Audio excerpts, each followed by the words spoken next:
Welcome back, everybody, to our last panel for today. My name is Tim Steigenga. I was part of the Ford Foundation grant that helped put this together. Manuel and Philip and the folks here.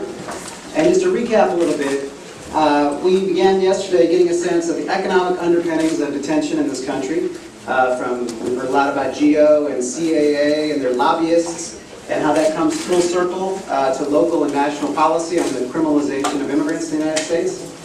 And we saw how this played out in one Texas county, right? And juxtapose that with Omar Hassan's experience inside of a detention center like the one built there. And we have seen yesterday afternoon how racialized this entire process is, from surveillance through detention and deportation. And today we've been talking about the theological and ethical questions and the practical perspectives dealing with these issues. And the advocacy strategies in the last couple panels that I think were pretty amazing. Some of the terms that came out of that: unique alliances, unlikely friendships, accompaniment, resistance, legal strategies, living in the belly of the beast, defending humanity, and not taking no for an answer. Our final panel today has the difficult task, and we're lucky we have such esteemed panelists to do this, of trying to tie this together. How can we reframe the national debate, or should we throw out the national debate and start over? What's the role each of us has in that process as academics, members of faith communities and other communities, advocacy communities? And perhaps most difficult, what should the goals of such a project be? So we're going to be talking about that. We're first going to hear, we have 3 executive directors of important organizations working on precisely these questions. First, Donald Kerwin from the Center for Migration Studies. He'll be followed by Frank Sharry from America's Voice, and finally Andrea Black from Detention Watch Network. So we'll turn it over right away to give them the most time.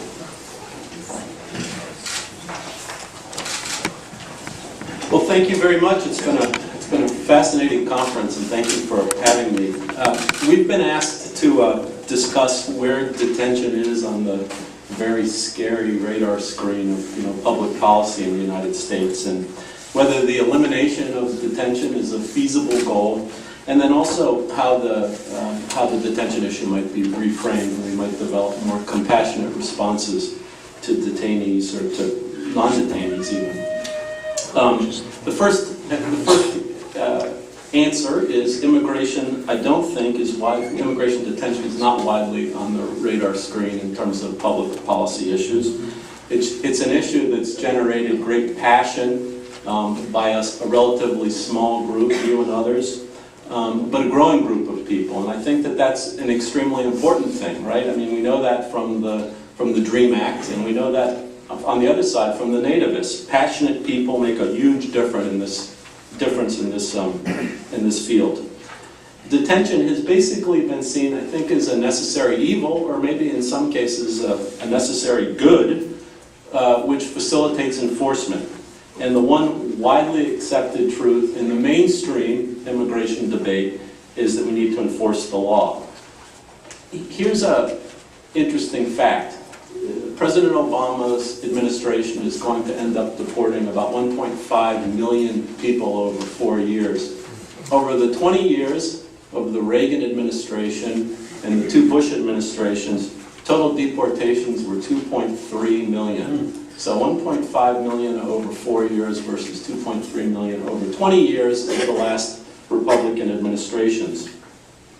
Thus, the elimination of immigrant detention is a reasonable goal, it's a humane goal, but it's hard to see how it's going to be a feasible goal in the near term. I'd like to speak, and this is going to be a bit disappointing because I know that the context here has been growth and privatization and expansion of the system, but I'd like to speak mostly to what's worked, where the modest successes have been, and then speak to some potential ideas that can be drawn from these successes in moving ahead. I have the advantage of I've been in these issues for a long, long time, although I feel like I've been away from them for a few years now. And I think it's important not to lose sight of the successes because, the detention trajectory has been negative for a long time. What's worked? First, there's far more information and knowledge now about how this system works than there ever was before. Detention has generated a multi-year succession of scathing reports and exposés, as well as day-to-day contact between advocates and detainees. It would be great if somebody, produced a modern version of the jungle and we got the detention equivalent of the Pure Food and Drug Act. But the fact is that dozens of trenchant, devastating reports have been written, and the trajectory has remained what it is. Now, nonetheless, I count this body of work as a very significant success, since you really can't change what you don't know, right? And I think that the immigrants' rights community has, by and large, done a terrific job in educating itself and anybody that would care about these issues, about what goes on in detention centers. After the 1996 Immigration Act passed, I sat down and tried to figure out, with an eye toward getting my agency, which was Clinic at that time, to address this issue in some way, what we knew about the detention system. This was 1996, 1997.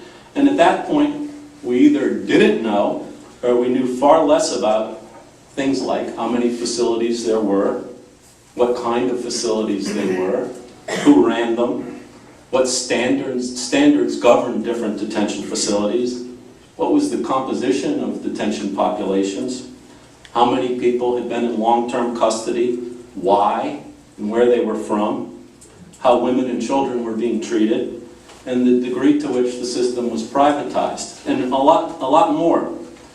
We know a lot more now, thanks to you, and this really is a kind of power, actually, and you really need to have your facts right if you're going to take on this issue. It's extremely important because the forces that kind of are arrayed against this are very significant and well-funded. Second, we've had some remarkable service delivery successes, and I'm just awed by what I've learned in terms of how this has continued and grown, and inspired by it as well. But I think of my colleague Hiroko's success. Yes, we hired her as one attorney in a state of 4,000 detainees, the first detention attorney in the state of Louisiana. What she doesn't tell you is that she was able to kind of parlay that one position into all of these connections and pro bono projects. So, for example, when the raids happened in Mississippi, she and her people were able to touch every single person that was picked up, all 500 of them. I mean, that's a pretty remarkable success story. Or I think about Sue Weischer's, very successful pilot alternative to detention program for lifers. The success rate there was 98%. I mean, it was the best program, and it ought to be the model for alternatives to detention. The creation and expansion of the legal orientation programs, the work of all of the great Detention Watch Network agencies and Detention Watch Network itself, the pastoral work, the witness, on and on. I recognize, quite painfully that what I'm talking about here is not systemic change, but these efforts have made a difference for a lot of people, and little of this capacity existed just 15 years ago. And of course, good programs have a way of creating additional capacity, and they provide access to these facilities and to the people within them, which, as we've learned today, is spiritually indispensable, right? It's indispensable for the kind of work that's done. Third, we have two very good Supreme Court cases now on indefinite detention. My former agency spent several years with the coalition of the family members of Cuban detainees, and we learned as much as we could in any way that we possibly could about this problem of lifers, what was called lifers in detention at that point. We were fortunate because federal public defenders took up this issue and litigated these cases, and we did a lot of work in trying to train them in doing that.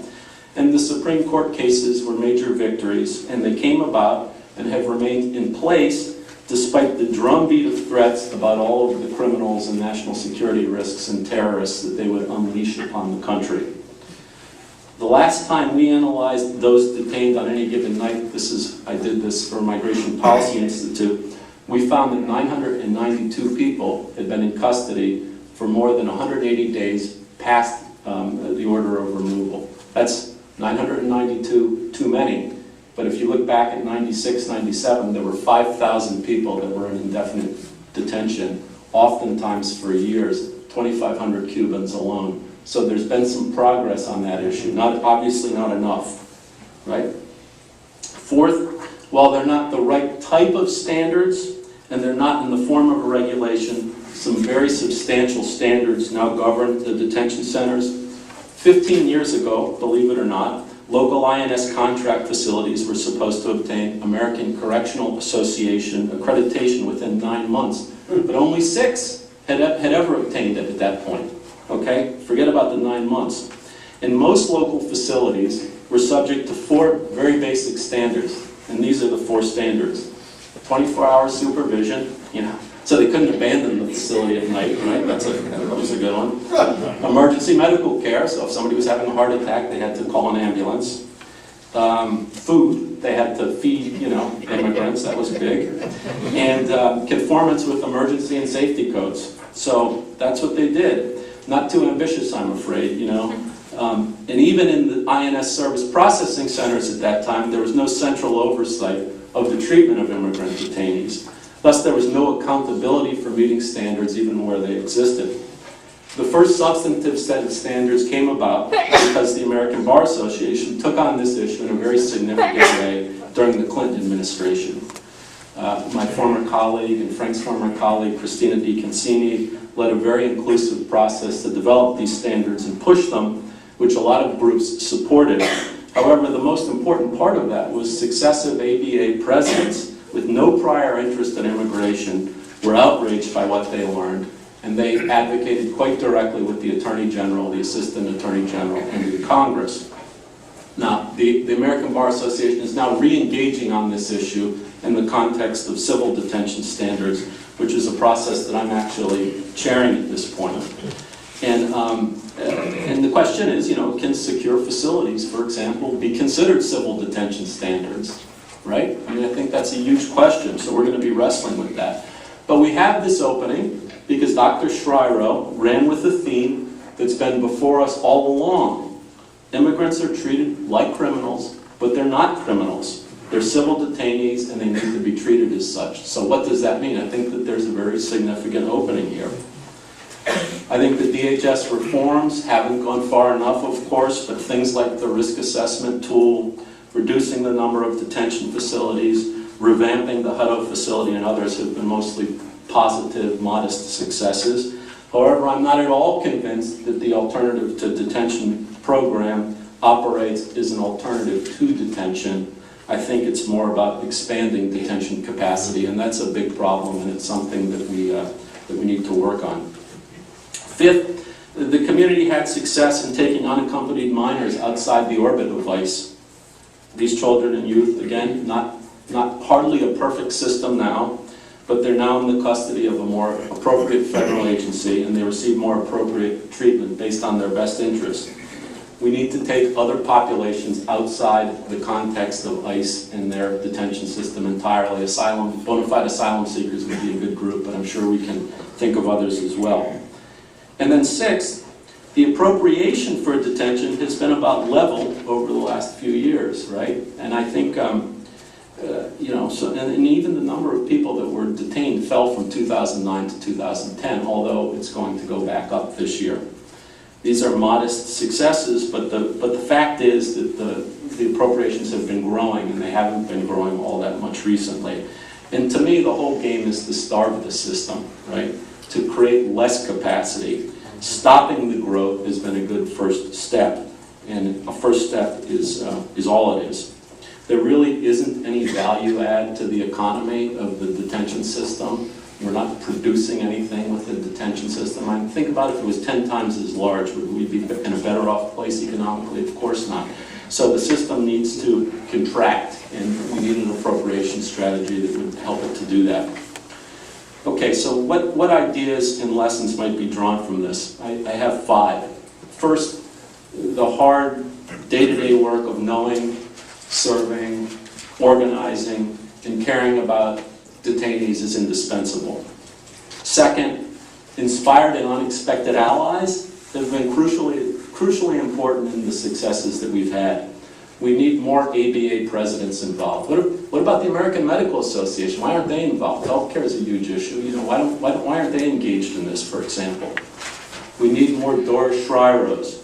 We need more federal public defenders. We need more detainees and their families speaking about and testifying about these issues. State and local political leaders who will stand up against kind of this system.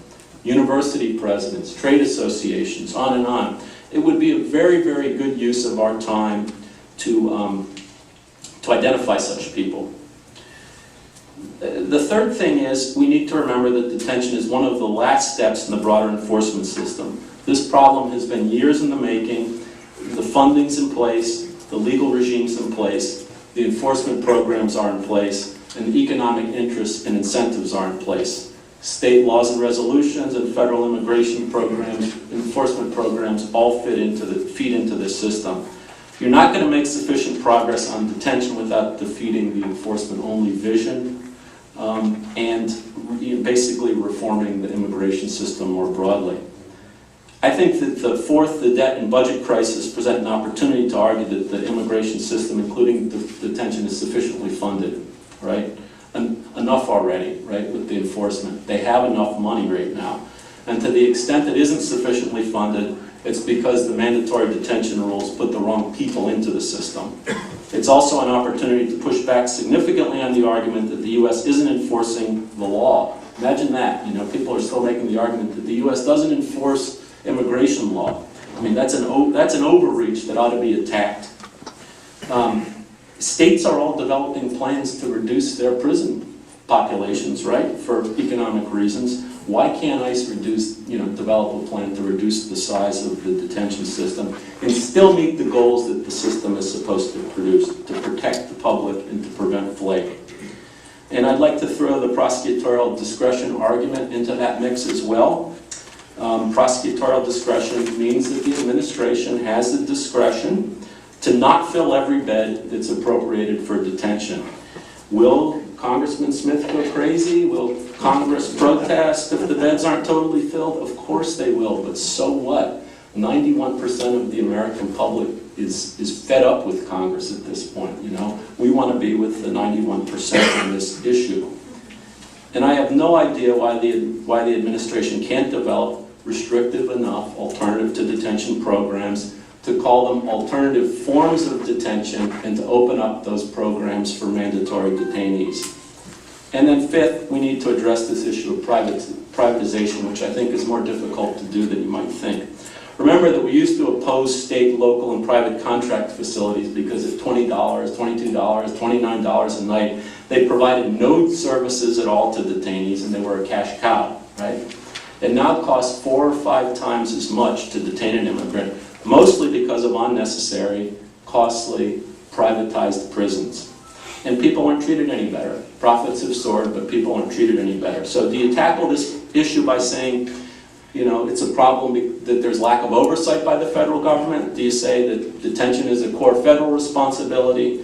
Do you make the case that the cost is excessive? Do you say that there's this emergence of a prison industrial complex that's dictating the growth of this system? What I do know is this. In a recent detention visit that I made with the ABA, CCA and ICE officials stressed that there was no difference in their mission and no space between them in terms of management of these programs. That simply can't be right. That simply can't be right. They also touted, and this is, I was working on these standards, interested in this. They also touted a recent audit that CCA had conducted of one of its own facilities, the one we were visiting, which resulted in a score of 99.7%. So they gave 99.77%, I should say. So they gave themselves a score of 99.77%. So you wonder what the 0.23% that they got wrong was. Okay, my time is up, but let me just say, never forget, I think this is a crucial thing, never forget that just because something has been said once, somebody has been brought forward once, or 10 times, that it shouldn't be said, or that these stories shouldn't be told another 10 times. The right people, even our friends, are often not there the first 10 times that a point's made, and they have very, very short attention spans. Remember, it was the simplest of arguments, the most unsophisticated of arguments that created this space for detention reform now. that this is a civil detention system, right? We were way beyond that. We've been talking about that for 20 years, but that was the winning point, and we need to keep repeating those points in the public debate. Thank you.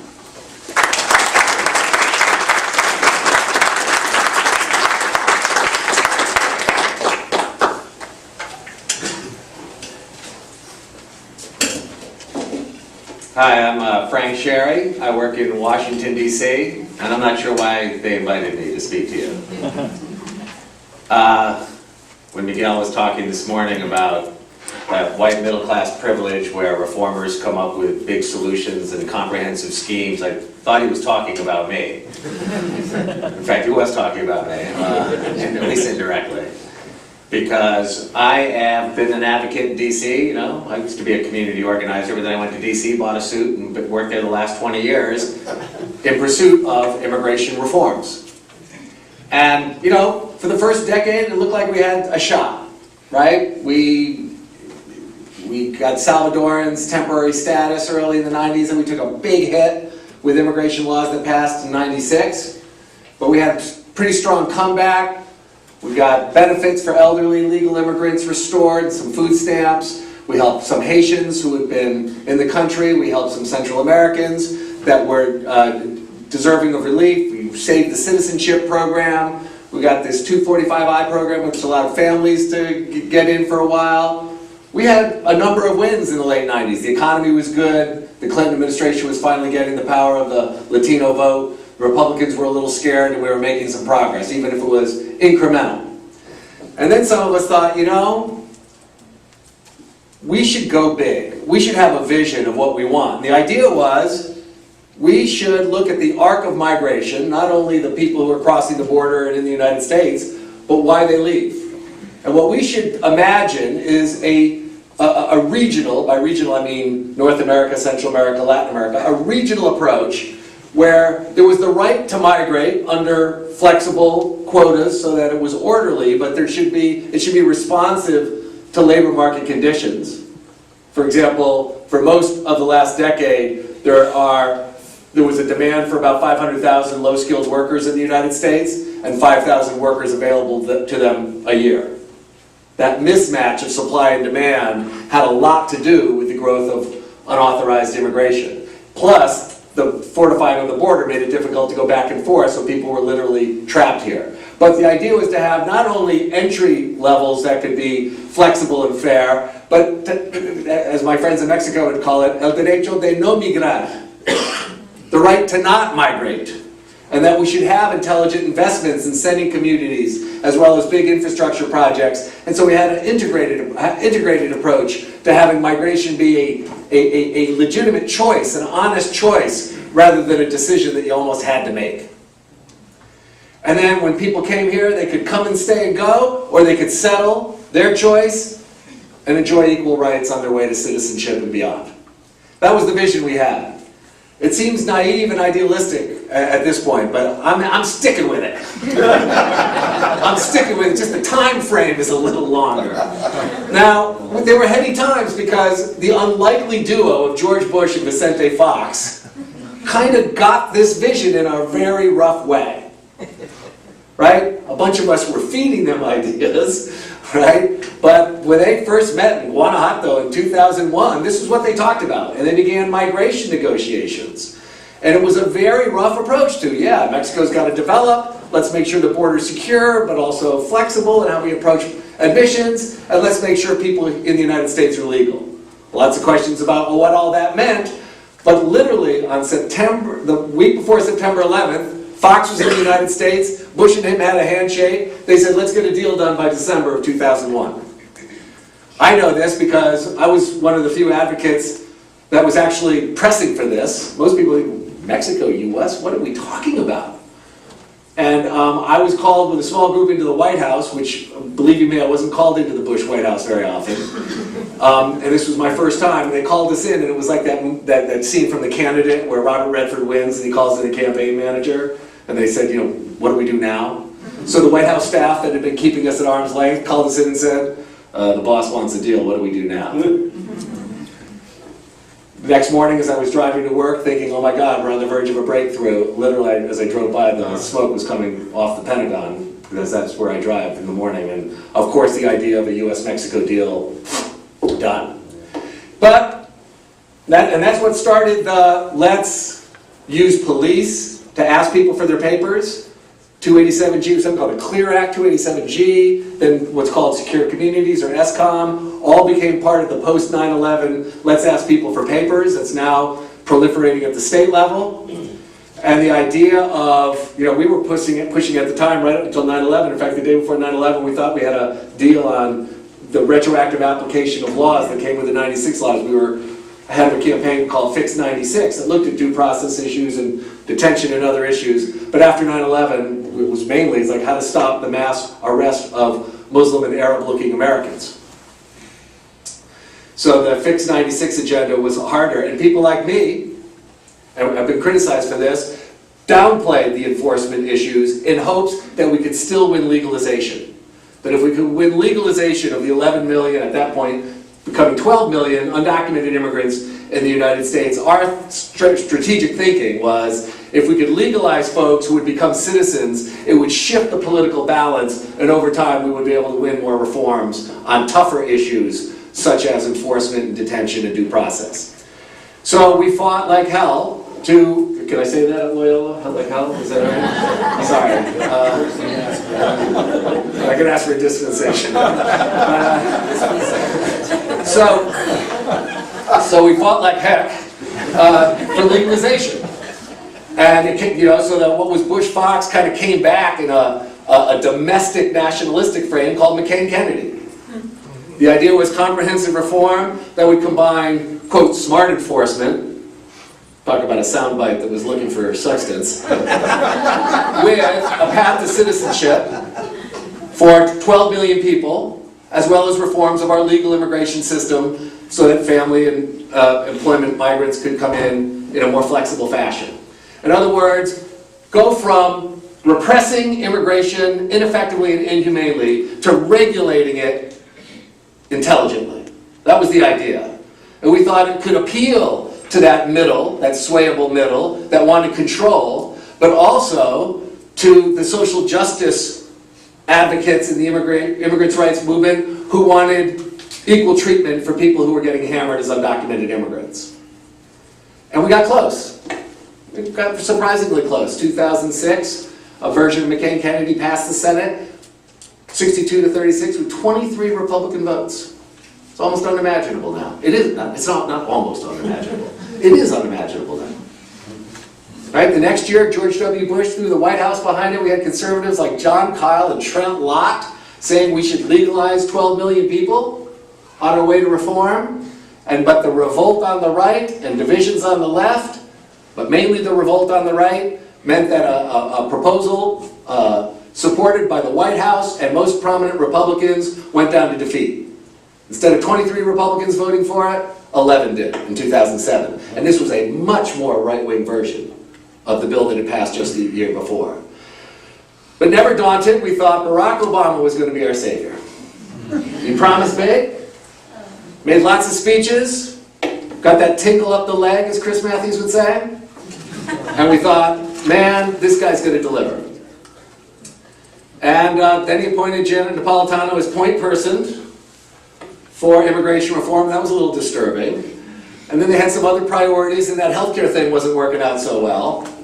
And Republicans were obstructing, and pretty soon it became clear, even though there were over 200,000 people in March on the Mall saying to both parties, get off your duffs, we need comprehensive immigration reform.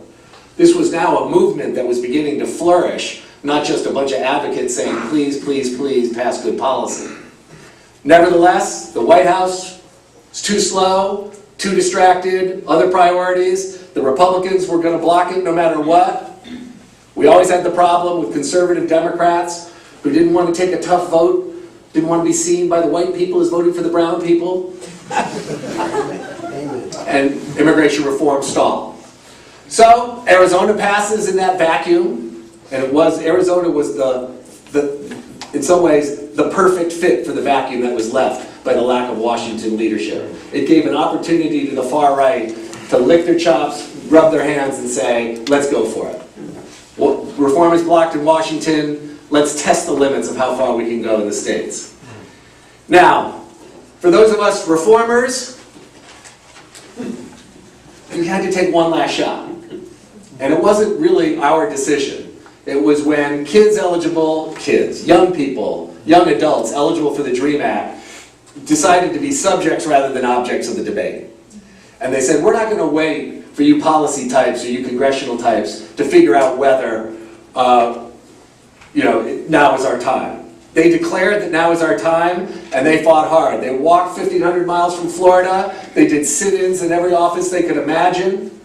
And they took matters into their own hands to the point where I have to say, as an old, wizened, white guy advocate in a suit in Washington, I was inspired. And I'm still inspired. And as a result, this movement became inevitable. There had to be a vote on the DREAM Act. We knew our chances weren't very good. But these young people said, we're going to go for it even if we fall short, because we can't wait any longer. And that's what happened. In the end, the DREAM Act passed in the House in December, when the Democrats were in their last few days of the majority, went over to the Senate, and the vote was 55 to 41 in favor. Only in a democratic institution as dysfunctional as the U.S. Senate can a 55 to 41 vote be a defeat. But because you need 60 votes to break a filibuster, it went down to defeat. And as I watched as the dreamers who were in the gallery gathered outside, they came together. What did they do? They cried, they prayed, and they said, we're going to get stronger. That to me, they to me are the new leaders of this movement. There's many leaders in this movement, but they're among the vanguard of this movement. So we fell short. And now things are getting worse, right? Arizona copycats didn't pass in as many places as people want. But let's just look at Alabama for a second if we can. Alabama hasn't gotten the attention that Arizona got. Let's remember, Arizona was mainly stopped in the courts. Alabama, and in fact there's a court decision today that even has limited it a little bit, but for the most part, Alabama is the first Arizona copycat law that's gone into effect 2 weeks ago. And it's now in effect. What's happening? Families are fleeing the state in the middle of the night. Kids are being kept out of school because they're afraid they're going to be asked for their parents' immigration status or for their own. In some schools, only the brown kids get little fact sheets about better take this home to mom and dad because trouble's coming. You can be stopped by cops and they have to ask for your status if they have a reasonable suspicion. You have, in some places, they're now, because of the contract language in the law, you can't get water service unless you can produce an Alabama driver's license. Crops are rotting on the vine, farmers are losing their workers, legal immigrants are leaving. Why? Many of them live in mixed status families. I mean, I don't know what these politicians think, that there's some neighborhood of undocumented immigrants and some a neighborhood of legal immigrants. These are families. Mixed status families. And so if 95% of the family has legal immigrant status, they're not going to expose their brother or their sister or their wife or their child or their loved ones to harm's way in a state that is now practicing what I view as a form of ethnic cleansing. So that's what we have. Things have gotten worse. The reform vision hasn't worked out so well. The opponents are going for it. They call their preferred policy attrition through enforcement. Have you heard this? Attrition through enforcement. What they say is, well, it's not mass deportation, but it's not mass amnesty. It's ratcheting up enforcement so people can pick up and leave, and it's humane. Well, we're now seeing attrition through enforcement in practice in Alabama. We are now seeing what it is to tell a group of people, we are going to criminalize you and repress you until you leave in the United States. We're going to harass your kids if we must, in order to make this public policy work. And so for me, I think it's a moment of truth. If you were upset about Arizona, boy, you should be doubly upset about what's happening in Alabama. And we have to make a stand. This vision of, if we're not going to detain and deport you, we're going to force you to self-deport, which is what this attrition through enforcement policy is, or strategy is. then, we're facing a really bleak future. But I think it could be a clarifying moment. And I do think we have to make sure that Americans know this isn't just some policy debate, that this is a moral choice. Is it expulsion or inclusion?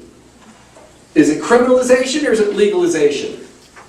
Are the thems us's or are they thems we can dehumanize? This is a moment of truth. So look, I don't have the naive expectation I once did that a couple of good laws out of Washington with a top-down strategy is going to solve it. In fact, I'm so inspired. One of the reasons I came here today was not so much to speak, was to listen to the incredibly inspiring work that's going on, because from my point of view, it is the bottom-up work that is person to person, that is informed by people's commitment to fellow humans who may look and sound different, but the common humanity is what brings you together. That's the inspiration. I'm inspired by the dreamers who stand up. My friend Cesar Vargas, who came from Mexico at 5 years old and grew up in Brooklyn, he says, "You want to deport me to my home? Then deport me to Brooklyn." Because that's where I'm from. Jose Antonio Vargas, Filipino, journalist, Pulitzer Prize winner. He just came out, so inspired by the dreamers. At 30 years old, he said, "I'm undocumented, now what? Been here since I was a young teenager. I'm a prize winner. I'm as American as you." And he started a website, defineamerican.com. Let's have a discussion. Let's reach the people in the middle. Do you think I'm an American or not? I've done everything I could to make it in this country. Are you going to formally accept me or not?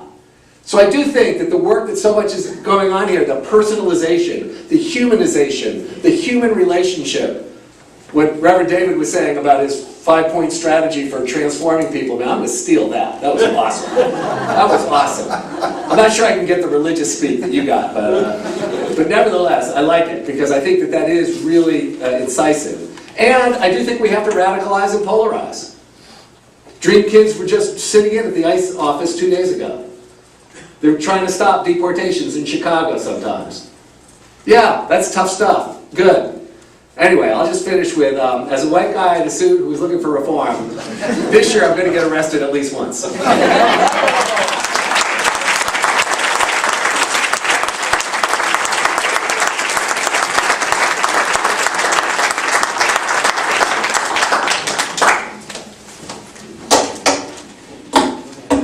I wanted to go last so I could be inspired by my colleagues doing this work, and inspired by all of you. So thank you so much. I feel really re-energized, and my passion is reignited, and my thinking is refreshed just by being here over the last 2 days. So thank you so much for this really rich conversation.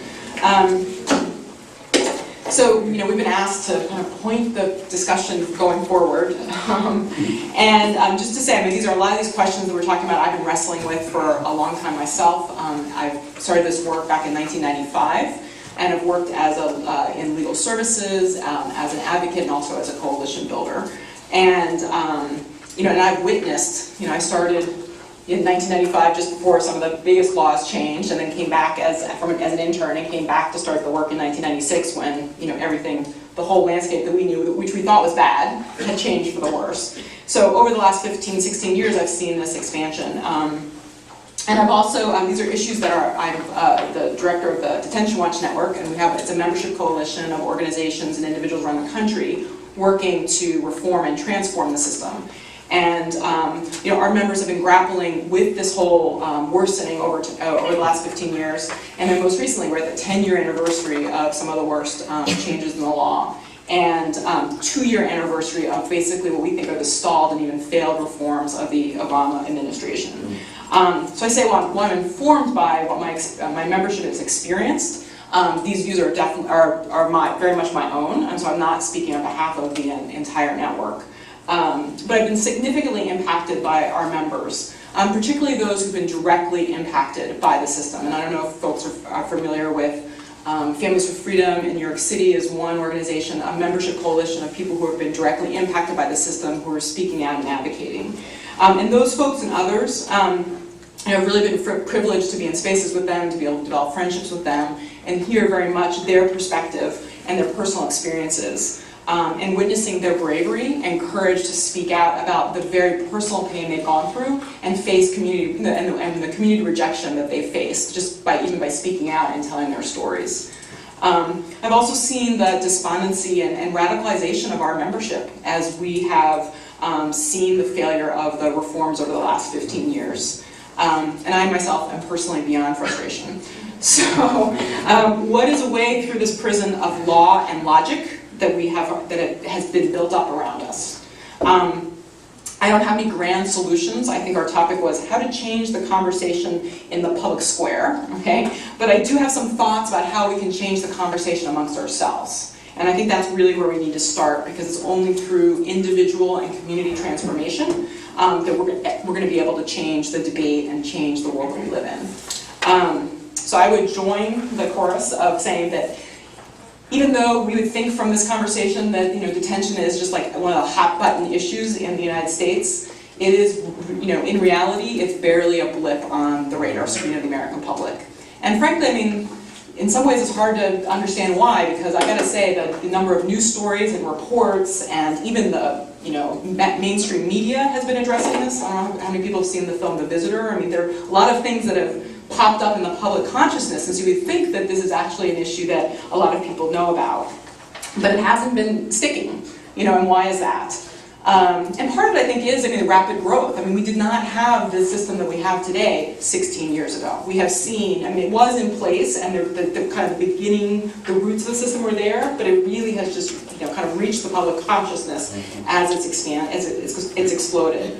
I think, it's really just not real to most Americans. I mean, unless people have been in a detention center, it's those centers, kind of on the border over there where people spend maybe a night before they're sent back to their home communities, right? It's not the reality of, they don't conceptualize detention in a real way. And it's not, in their communities, even though they don't realize that there's, a detention center in Queens, New York, that's, a warehouse in the middle of the city, right? That's really where the detention centers are. And even immigrant communities, this has not been something that's really been kind of in the awareness within immigrant communities until recently. I mean, frankly, in my experience, it's been, for a long time, it was a very quiet and shameful experience that immigrant families went through with the kind of the people they directly worked with and the person in detention. And there was a lot of shame and stigma that kept people from really speaking out about their experience. And it's also that, it's out in the middle of nowhere. So a lot of these places, some are in cities, but some are in these small little towns where there are more people behind bars, like in Lumpkin, Georgia, than there are in the detention center. But I think, it's also that people don't want to care. I mean, there is a strong subset of people that are actually for this. And if you read any of the comments on news stories, it's just very chilling to hear about people, it's illegals and criminals that should be thrown out, they're trash, they're not human beings. I mean, I can't even read them anymore because it will, I can't even digest my breakfast.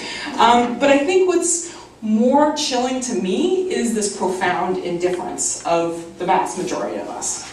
And I really think it's this, immigrants have been successfully portrayed as the other and successfully portrayed as criminals. And we've talked about this, and it's been wonderful to hear from the faith perspective and the academic perspective, why is that and what that's about. But there's been this constant drumbeat, right? And the government has really reinforced that rhetoric. I don't know who they hired as their PR people, but over the last 5 years, they've done a brilliant marketing job. Because all you think about are those dangerous, criminal aliens that are around every corner, right? But I have to say, we are also part of the problem. I mean, that's something that I've really come to understand.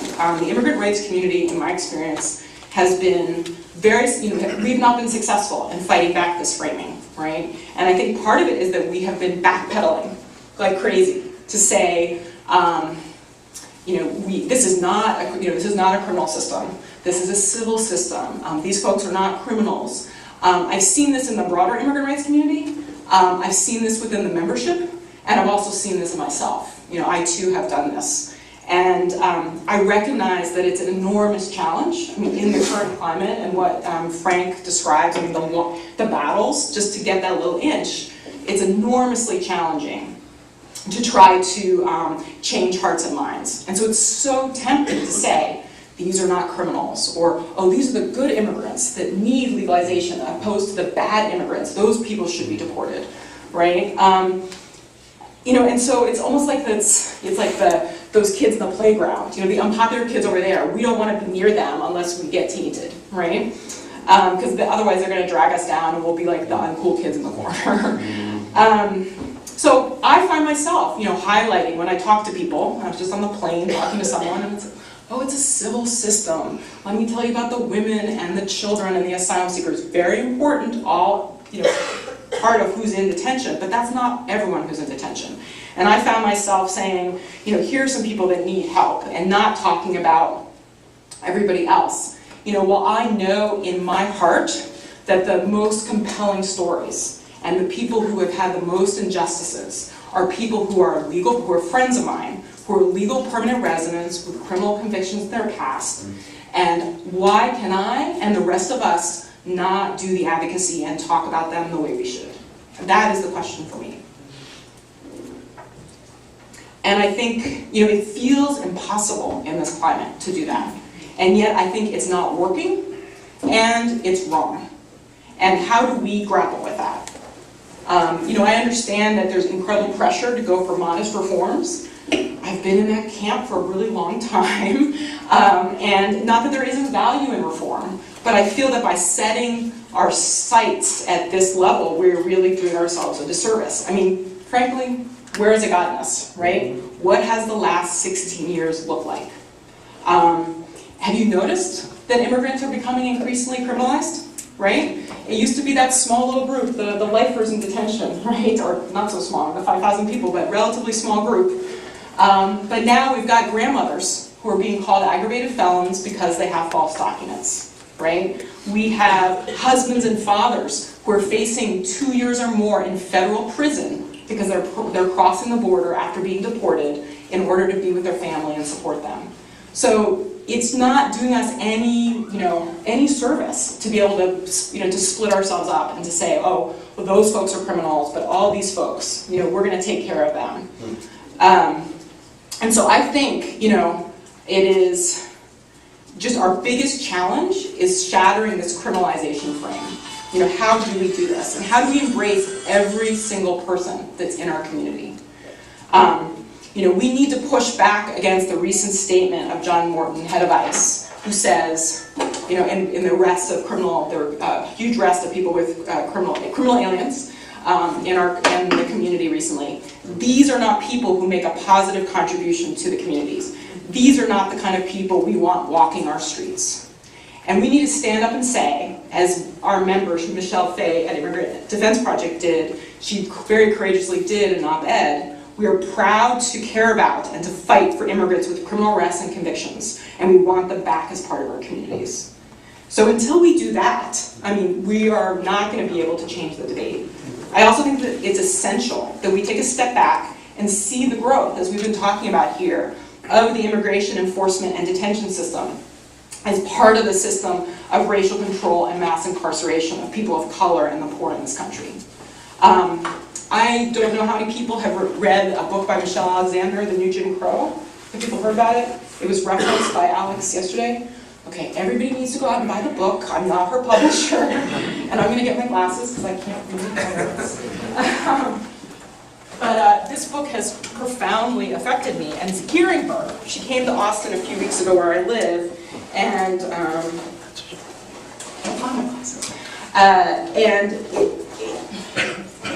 you have to buy the book, and you have to look her up on YouTube. So when you leave here, you can see her on YouTube. You don't even have to read the book.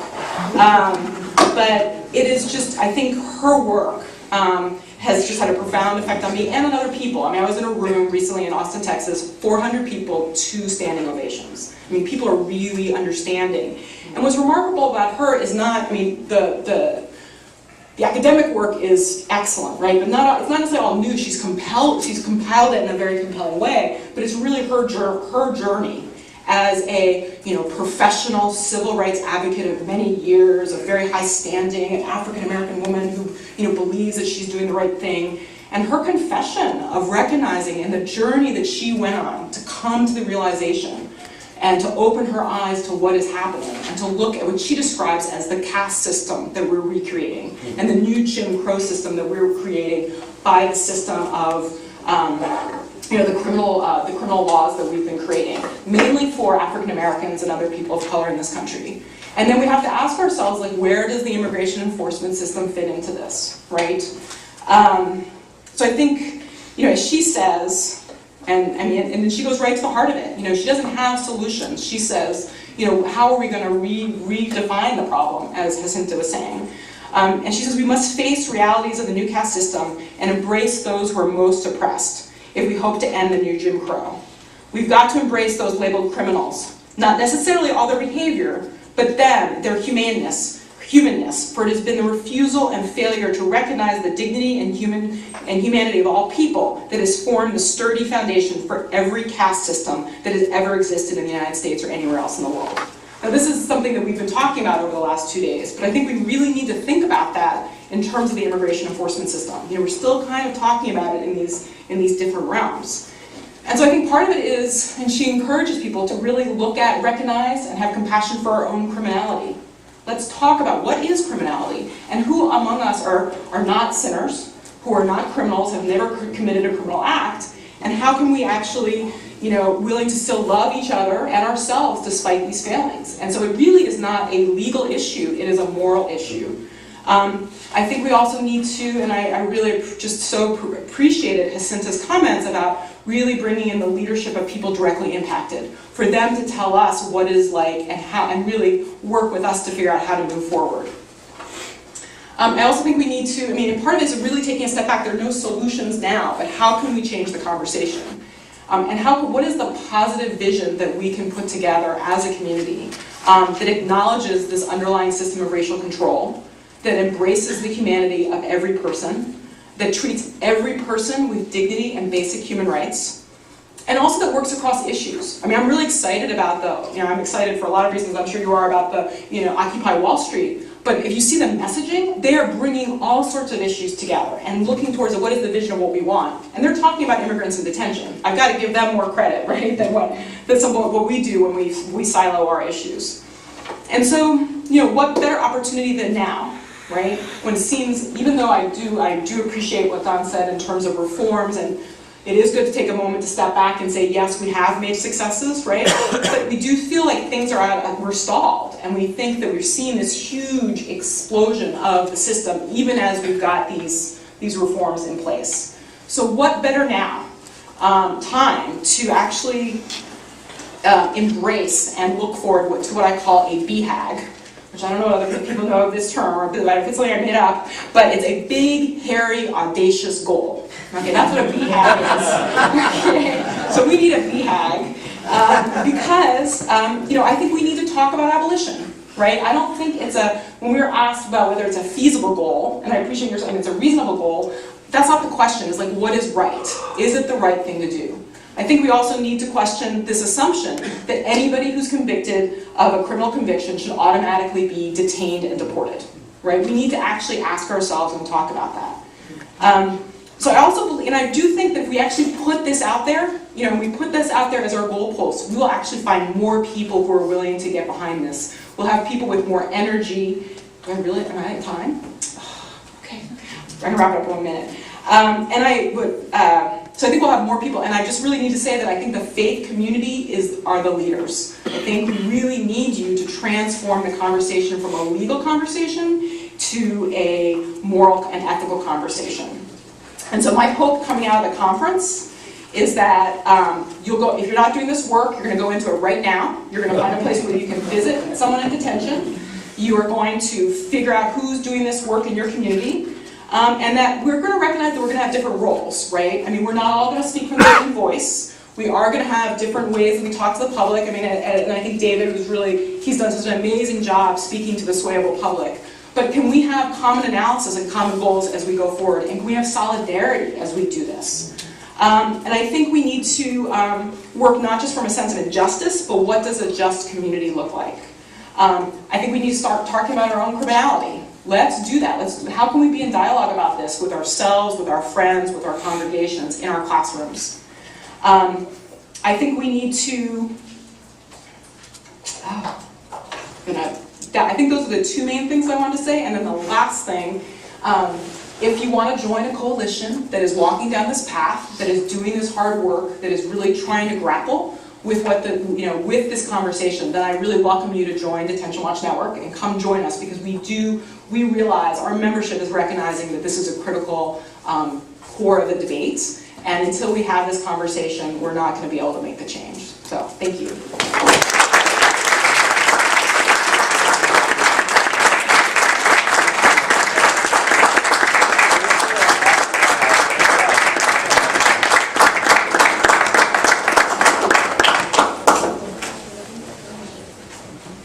This is the opportunity for any questions or comments from the audience. Yeah, this is a question for Frank, or maybe anyone. I wanted to ask, given your experiences, do you think there's something different about the anti-immigrant movement now, in that they're really going after the legal fundamentals of the social contract? That it's not just, we should deport more people, or we should be more criminal and punitive about it, but it's really, we're going to make it impossible for you to live as a person. You can't go to school, you can't buy health insurance, you can't sign a contract. That was one part of the Alabama law. And really, you can't be a person. And we've talked about this metaphorically over this conference, but they're really legally going after that. So I just wondered, do you think that that's something new, given your experience, and different, or something? Just wondered what your thoughts were. Yeah, I don't think it's new for the anti-immigrant organizations and leaders. I think they've always embraced a rather extreme and absolutist agenda. Okay, their goal is to rid the country of unauthorized immigrants and to zero out legal immigration so that there's no more immigrants. And they've been pretty clear about that from the get-go. What's been surprising to me and disturbing is how much support they've gained in recent years, and I think that's what's changed. I don't know what my colleagues think, but just think politically, when Pat Buchanan wanted to be the Le Pen of the United States, and they took over the Reform Party in 2000, George W. Bush was a pro-immigration conservative, Gore was pro-immigration progressive, and Pat Buchanan got 0.5% of the vote. But I think what happened is that the anti-immigrant groups decided to reposition themselves not as outside of both parties, but as part of the base of the right wing of the Republican Party, and have made a concerted effort to become the tail that wags the dog. I mean, polling in Republican circles shows that there's much more support for a moderate approach to immigration than is reflected, say, in the current primary debate. But what happens is that intense voters who show up in primaries have more sway in the primaries, and that's where you've really seen the expression of that, the hard line. And so Alabama and other states who had state legislators or the Georgia governor, they win in primaries saying, I'm going to be tougher than the next guy. Then when they're in power, they actually do it. I think in some ways not even knowing that they're carrying the ball for this extremist white nationalist agenda.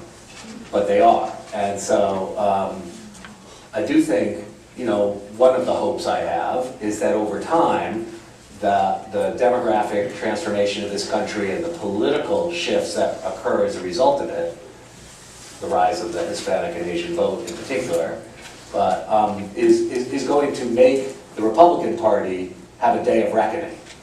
They're not there yet, but it may be sooner than we think too. It's only one of the things we need. It ultimately, I think, is going to be a moral choice that a critical mass of Americans make rather than a political choice. But the politics will be part of that, I suspect.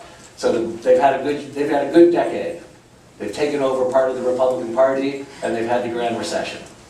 But that political strategy, I think, its days are numbered. I just hope they're sooner rather than later. Can I take a crack at that? Because I actually think that I agree with you. I think the Rubicon has been crossed in a huge way over the last 2-3 years. And it used to be even as a matter of constitutional law, right? You could enforce immigration controls, border control and work, although that was a stretch, and other things. But there was a difference between that and actually targeting immigrants, right? And now what you have is no education, no health care, no effective access to the police. It's a crime to work. It's a crime to be illegal. You're not a citizen if you're born here. You know, on and on. No water. Yeah, that's the last one. I mean, it's become almost existential what's happening. So I think that, yeah, this is really, the strategy is the denial of rights to serve an ambiguous end, you know, a negative end. And I think that we're in a very radical place right now, and just anything that can be done to kind of fight back against the Alabama type of laws needs to be done. And it seems to me also that people are, for whatever reason, ordinary, everyday people are very fearful, and they're looking for who it is they're afraid of. They need somebody to blame for what they perceive as the problems that they have. And it worries me because it looks very much like the rise of the Nazi Party in Germany. I mean, everything is the immigrants' fault. Everything. And when we speak of immigrants, we are always talking about people of color, not European immigrants, not immigrants from anyplace else, just the brown and black immigrants. And it's frightening to me, it really is. And if you try to engage people in a conversation about this, it's like, oh, this is just a tactic on the left to get their goals in immigration, to bring up the Nazi thing, you know. But all of these fair and all of those people, they're just like, I mean, it's horrible to me. It's horrible to think that people can be the way they are and that other people can be duped by them into following along with their agenda. And I don't know the answer, I don't know how to undo that. Like, just a quick response, because I do think we have to be realistic about what we're up against, and I share your analysis of a sort of a creeping kind of fascism that's actually terrifying. But I mean, and I'm just so inspired by the people who are working in Georgia and, you know, New Jersey and Chicago and elsewhere around the country, and Andrea's members. I mean, we can't give up. We just have to stay engaged. Keep fighting. It's going to be a long, hard struggle, 2 steps forward, 1 step back. But I am confident that this is, you know, perhaps one of the big civil rights challenges of our generation. Guys like me who thought it might be a policy debate that would last 10 years, it turns out it's a much bigger challenge to the country, and they want to make it about whether immigrants are worthy of us, and I think it's about whether we're worthy of our ideals. Yeah. So for me, I get this question all the time: what's a white guy like you working in a field like this? Say, well, I wanted to be a do-gooder. I gave that up very early on. But I do it because I'm a patriot. I actually think that the ideals of this country are worth fighting for, and I'll be damned if groups like FAIR and Center for Immigration Studies and their followers are going to take hardworking families and terrorize them to leave a country that they're helping to build.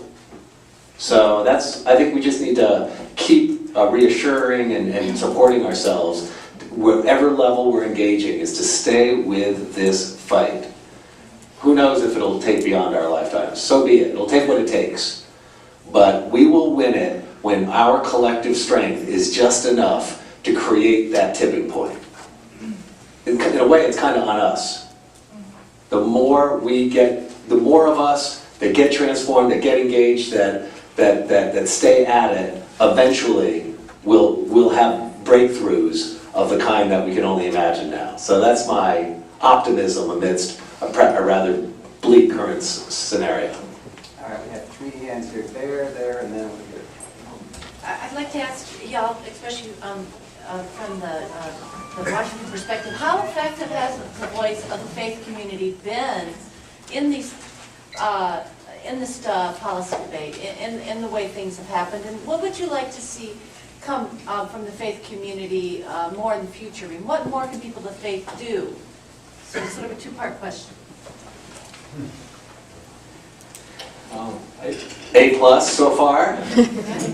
Volume and velocity the key. Yeah, that's a good way to say it. That's what I was going to say. No, this is what I think. I think the institutions have weighed in, and I don't think the people have weighed in enough. Right? I mean, you talk. I mean, we've talked for years and years. How can we get this coming from the pews and whatnot? But let's be honest. Most Catholics aren't in the pews, right? 3/4 of them aren't in the pews every Sunday. There needs to be kind of an uprising of faith-based voices and people to support like what's been very, very strong advocacy and very countercultural advocacy by, I think, the agencies. And I would say, I mean, not so much from the DC perspective, but from the perspective around the country, in terms of changing the debate, I do think that faith communities have taken the lead, and not just, I do agree maybe at the national level, but locally, members of congregations that have really, taken the time to learn, to go to, to teach, to educate themselves, to go to detention, to actually bring out, to bear witness and to be in support of people in detention, but then also they become advocates. And it's just, I think it's transformational when people go to detention. And if you look at the visitation programs we've heard about, I mean, that is my beacon of hope, really. And it's having people be in relationship with people in detention and to be able to, spread the word. And so I think the only way to actually get it on a policy level, I think we need to have more people more people out there. So I would say I've been inspired by the visitation programs. The United Methodist Women are amazing, okay? And I was at a conference with 4,000 United Methodist women in St. Louis last year, and they were out there with signs, marching about the separation of families and the criminalization of immigrants. And I mean, it was incredibly inspiring. And how can they go back and talk to their communities? And David has been working on an amazing project. So I hope I can talk about it, Detention Dialogues, which is an educational program that would really bring this to communities, and partnering with the acting community and the faith communities around the country. So something like that we really need to support, and I really do think the congregations are the way to go. Hi, I'm really glad that the issue of mass incarceration and kind of the politics of how people oppose these issues have been raised on the panel. But I mean, one thing that I'm always kind of interested in is what is an ethical immigrant rights activist discourse. And so if we take off the table the kind of common rhetorical, strategies that are used by immigrant rights advocates, ones that very much are consistent with a white supremacist perspective of citizenship, such as if we took off the table that immigrant rights advocates can't say we contribute to the tax base, we are good workers, we contribute to the economy, right? Because you have mass black unemployment, so a lot of black people actually can't even claim that. Or if you take off the table, we don't do real crimes like some people, what do you have left? Because that seems to be the common strategies among immigrant rights advocates for kind of winning people over, and I see it as extremely unethical. And I've always been kind of searching for what is an ethical immigrant rights discourse that doesn't capitulate to those kind of strategies. Yeah, I'm guilty of what she's critiquing, so. Because it relies on this notion of productivity, right, which is very much consistent with the capitalist perspective, which is consistent with the profit margin, which is consistent with the white supremacist perspective, and also extremely anti-black perspective. So what would an ethical discourse look like? Well, at least from kind of the faith-based perspective, I don't think it's about kind of cost-benefit analysis or productivity. I think it's more about potential. And the way that we've argued it is kind of contributory justice, the ability, allowing people to contribute fully, allowing people to participate fully. I mean, that's the argument that we've made rather than that kind of cost-benefit analysis. Yeah, and I don't feel like we have it. I mean, we don't, and so I think we're at the stage, and I feel like within the conversations I'm having, we're at the stage where it's acknowledging and really sitting with it and being in dialogue with allies in the criminal justice movement to really figure out what that looks like.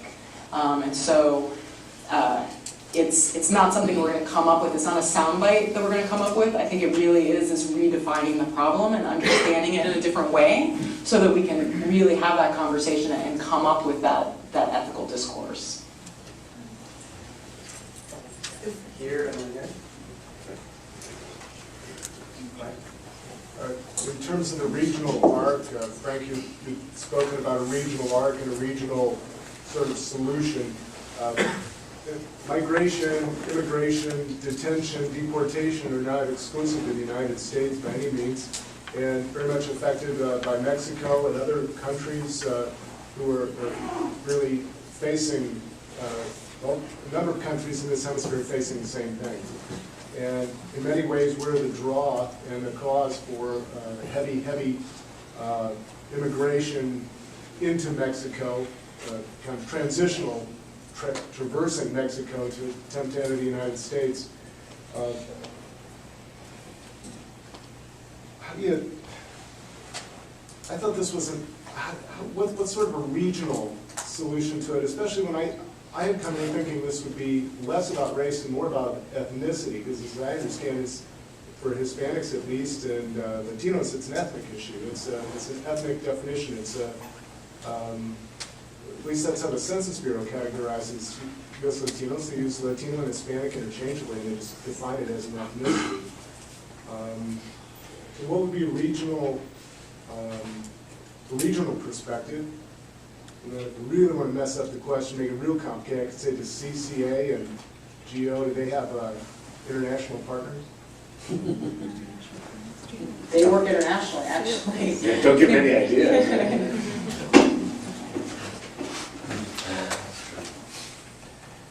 Look, I mean, one of the things about migration issues, if we're going to really, immigration is a nationalistic context. I mean, migration is a global phenomenon. It predates the nation state, and it'll post-date the nation state. It's as natural as breathing. Human beings moving to where there may be more opportunity, more freedom, and encountering people already there saying it's my turf. Right? So tribalism is at the heart of what makes this such a difficult and contentious issue. It's going to be hard for us to have a truly ethical, humane response for such an intermestic or international dynamic when the nation state is so prominent and when exceptionalism is so, as David was pointing out, such a, I mean, call it egomania, but exceptionalism being so powerful in nations. So, you know, to me, one of the most radical things that's happened is the boundaries coming down within the European community. Now, there's Fortress Europe for people outside, so let's not get too excited about it. But the fact is that, you know, one day we could have an America's region without boundaries, where there is truly an investment in people to stay home, so that's a choice rather than not, and more migration. It's hard to imagine right now, given how nationalistic and how jingoistic we are in this country. But that would be the kind of vision, I think, down the road where it's less about, you know, national interest against your national interest and much more about how do we make it work for all of us. I mean, that conversation hardly happens now, but I can imagine it happening, and I think it will happen. I'd like to have it happen in our lifetime, but I suspect it won't. But over the couple hundred years, I suspect that there will be an America's approach to migration and development and settlement and rights that is going to look very different than the discourse we're having now, which is so punitive, so repressive, and so racialized.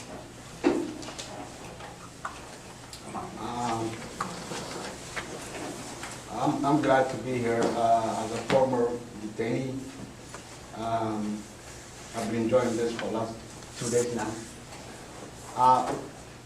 There is one subject that a lot of people haven't tackled yet, and that's the mental issue of detainees. Because most of those people came from problems, and they're getting problems where they're supposed to be getting help. So I'm wondering, is there anybody who's tackling those problems? I mean, I think that's, in theory, you know, it is part of the detention, you know, standards and the reform of the system. There have been really great reports that have been done to really identify the, you know, the abuses and the problems across the system. There have been some work to try to get representation, particularly people with mental health issues, so particularly in the legal context. But that's still very little, and I think looking at the bigger questions of why people are detained in the first place, what kind of settings would be more therapeutic, would not cause the kind of trauma and disequilibrium that people are facing, are the things that we haven't really been able to grapple with. So there's been some attention, and I know the detention standards that have been developed are looking at or have addressed some of that. But one, are they being enforced? Is the big question we've been having. And I don't think it still gets at it in terms of trying to solve, trying to fix things as opposed to after the fact, as opposed to not creating the mental health problems in the first place. One idea that comes to mind for me, having just moved to Greensboro, I'm really becoming educated on the sit-in movement. And again, how quickly that spread like wildfire throughout the rest of the Southeast without internet 50 years ago. It occurs to me that one place of hope has yet to be discovered is just an example that gets the right kind of press and the right kind of Facebook notice that can spread like wildfire, and as a result the news picks up on it, and it begins over time to change the social norm because it comes so rooted in something that seems real and passionate and exciting. And I wonder what something like an Occupy Wall Street would look like instead of like a Occupy detention facilities movement, or or like what Anton's doing with Alterna. I like that video. It had like half the people in here crying. Some of this I feel are just minor local examples that just need the right kind of exposure that will ignite other people's imagination in other parts. It's easily repeatable. Some of the best stuff that's coming out of the country around this issue is being done on a $5 budget. And the timing is right with some of the social media tools we have for a new story and frame to be put out that way if it captures the imagination right. And I do think it may just take one very exciting local example, maybe that's already out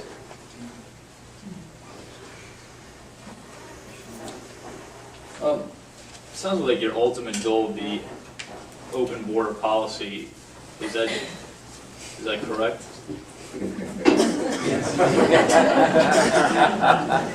No, you try to be authentic. Next minute, you get this question.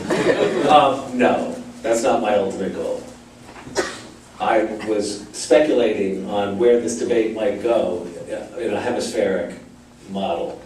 And it's been quite controversial because we've adopted the idea that the nation does have the right to control its borders, that in fact we can do so in a way that contributes to our economic growth and is humane and respects rights. And we don't do that now. So that we could have a regulatory regime that allows for legal migration rather than unauthorized migration, where people are treated equally once here, and that we have controls that actually serve our legitimate security needs, not our excessive punitive desires. So I think that if people really want controls, that 21st century reform is a much better approach than the enforcement-only repression that we're seeing now, which tends to drive people further into the hands of unscrupulous actors and to violation of rights. So I don't think that the Alabama law, for example, is going to lead many people to leave the country. I think it's going to lead many people to go to other states.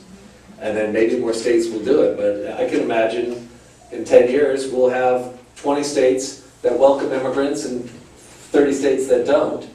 And unless the Supreme Court steps in and says we don't want a 50-state patchwork, that's probably where we'll end up. And I just think that's counterproductive to a sane, sensible, orderly immigration policy. So I'm happy to argue for progressive immigration reform on the basis of controls and orderliness. And I think that the opponents of immigration reform, who say secure the border first or attrition through enforcement, are being disingenuous. They don't want control, they want expulsion. Anyway, probably not what you were asking, but I thought I'd... No, partially, but I guess I don't understand what controls you're talking about, because if you continue to allow mass migration across the border, there'll be severe economic consequences. We're already in an economic downturn. Wouldn't more logical solution would be improve infrastructure in Mexico, improve infrastructure in Central America, and it wouldn't come at too much cost to us, probably less of a cost than enforcing it here. And Yeah, I'm for a both and. I agree we should do that. That's that arc of migration. Let's invest so people don't have to migrate, that it's a choice, not a decision, that is essentially not a decision. So I agree with that. But I think that we just have to be realistic, that there is a demand for, there is going to be immigration. For me, the question is it going to be legal or not? And is it going to come with rights or not? Is it going to be orderly or not? I'm not anti-immigration. So, and I don't think we've experienced mass migration. I think what we've had is... if it Yeah, no, so I'm not for unlimited immigration. I don't mean to dominate this, but just I get the question. So, you know, and I think it's important that we do not have to have mass migration or unlimited migration or open borders to have a humane immigration system. And that's where I think that we could have, look, I'm fine with when there's boom times and lots of jobs, as long as you have labor rights and protections in an equal playing field, something we haven't had in this country, that you have immigration go up. And during tough times, that immigration comes down. No problem. We don't have that in our country now. We don't have that. So, and I also think that we should have a regime where you're not an indentured servant when you come in as a migrant, that, or an undocumented immigrant subject to exploitation, that you have rights. So therefore, it's less probable that bad actors will take advantage of you at the expense of other immigrants and other Americans. So I think there's a way, this is what we've tried to put together over the years, for a 21st century immigration system that's both orderly, humane, and controlled. Not both, all three of those. And we're not even close to that now. And so we've repressed migration, driven it into the black market, it benefits the bad actors, and then we blame the immigrants for it. I just think that we could do a much better job, but unfortunately, that policy debate has now become much more of a political battle, a cultural battle, and a moral battle. So we're going to have to resolve, we're going to have a whole lot of moral transformation and political transformation in this country to get back to the policy debate about how to fashion a 21st century system, because we're not having that debate now. But why do we not, instead of the constant butting heads of both sides, why are we not shifting the debate to developing infrastructure in that country?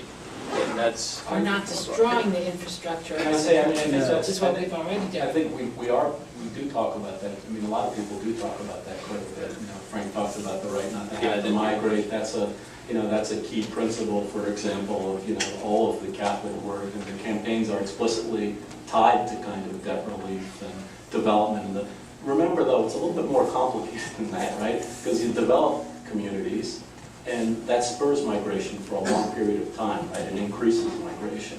And it's not to say you don't do it, but it's not like, there's kind of easy fixes here. Invest in a migrant sending community, and all of a sudden that's going to keep people at home. It's not going to do that. It's actually, the literature shows it's going to increase migration for a period of time. And the way I look at it is, sure, right not to have to migrate, development. But people have a right, when none of that works, to pursue their God-given rights, and states, to the extent that they can, have a responsibility to receive those people. Does that mean open borders? No, it actually doesn't, because there's still the ability to regulate migration, control migration, make decisions about, the common good of your country and the like.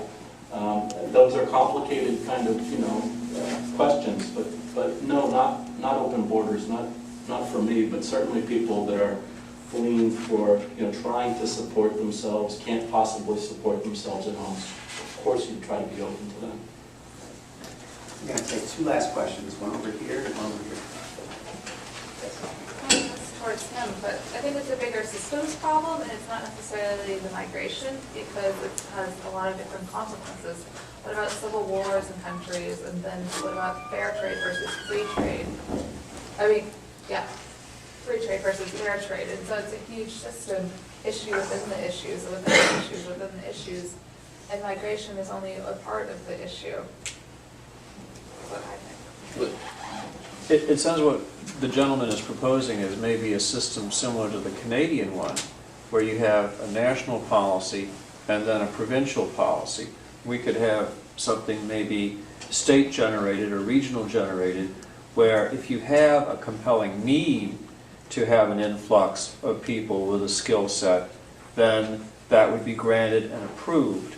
If there is a shortage of farm laborers, then maybe certain states could admit more, which would allow greater influx. Or if you have a shortage of high-tech laborers, say in the Silicon Valley around San Francisco or the Boston Loop, you could have a lessening of the restrictions, an increase in the quota system for that region, for that state, which would then kind of back end toward national policy. But it would be a two-tier type thing. Well, I mean, you're seeing that proposed in Utah and probably in other places now, you know. It runs against kind of the arguments that we make in enforcement, in the enforcement context, that the federal government ought to do it and states shouldn't do it. And it's been, you know, unfortunately, I think it's been struck down in the court in Utah already. All right, we're going to give our panelists a chance to interact.